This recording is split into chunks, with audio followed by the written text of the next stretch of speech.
We understand that abuse in fact it's taking power from the next person.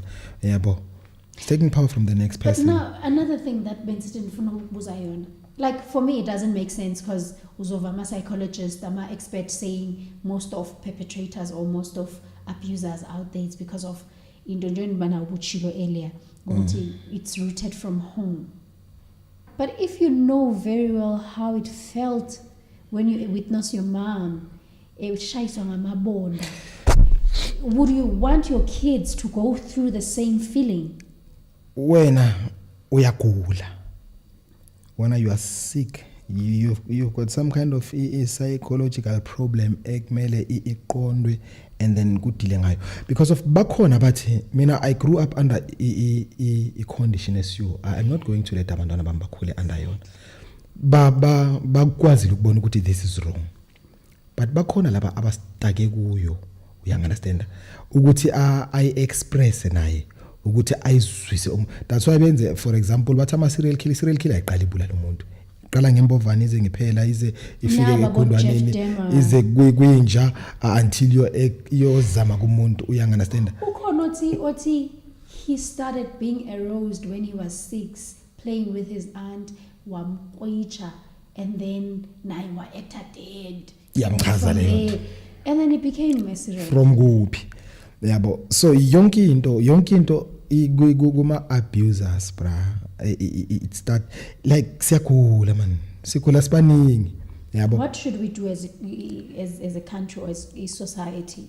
Do you think we need more resources of such of letting us to acknowledge that if you allow abuse to happen to you because of you've seen it, you are sick, go seek for help. If you're a man who've been through that and it's hard for you to realize that you need help, and if you are told, do you think we need resources, more awareness? Mangiloko ngi research. Yeah. Prepare lokuzala. I found out ukuthi eAmerica izindlu mostly now ezine abuse bathatha umntwana from that environment and then bayomnikeza i-counseling yakhe while besasotha laba. You understand? As long as reportiwe before beqeda ngalaba they are fixing lawyer ukuthi leyo nto ingahlali kuye end up afuna ukuyenza kwabanye. You understand? So it's a pity thina la eMzansi like imali zethu ze taxes zisebenzela ukuhlobisa abanye abantwana nempilo zabo ayisebenzeli ukusiza the community. That's why inhleka ngangihleli no okay no there's this guy ngake ngahlala naye who was telling a story sokuthi umamakhe was just 3 streets away kanti biological mother yakhe bekangazi igama lakhe nguNhlakanipho Siyolo. I posted something, some guy, when there was this collision or what they were calling it about ANC and then that guy was mad, why Ibaleli Mhlophe out of all other parties that we have. And he said, honestly, I feel ukuthi intsokolo ne-text zethu nendondon is to improve members of ANC nabantwana babo. He was specific with the parts. And right. And ngoku ndiyakuva now uyayitsho that's what it does. And yes. We find it as a norm. Yeah. And then if it's not that, we still equipping those perpetrators, those criminals. Because yes. One person once said to me, ngathi ngabuyele jail bekungcono the time bengisejele bengena stress rent bengena stress uzinoqoka no ringizodlala. Yabona. So yeah, instead of basize, they just fill up their belly and they don't care about anybody else. Do we think ama facilities though? Siyawadinga mfethu and we sidinga amaningi futhi, like we need a lot. Amanye amazwe anawo, especially amazwe angaphandle, the western countries. The first world, because in a third world, they have stuff like that. Yeah. And it's not just one. It's a lot. Maybe complex. There's 2 or 3 offices dealing with leyo. You understand?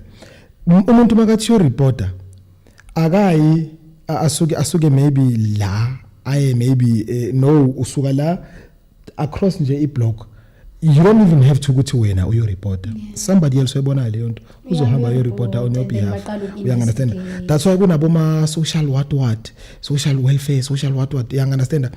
If umntwana bebona ukuthi umntwana akho right kule condition, they remove lo mntwana. Uyangunderstand? They take you bayokuvalela somewhere, bathathele into abavalela somewhere, bathathe lo mntwana bayomkhansela bayomfaka efamily right. Ukwenzela ukuthi abone ukuthi kuphilwa kanjani. I like what you say. You understand? Kunenye documentary. I'm sorry, I'm a documentary person. So lo mntwana lona apparently beka umfana.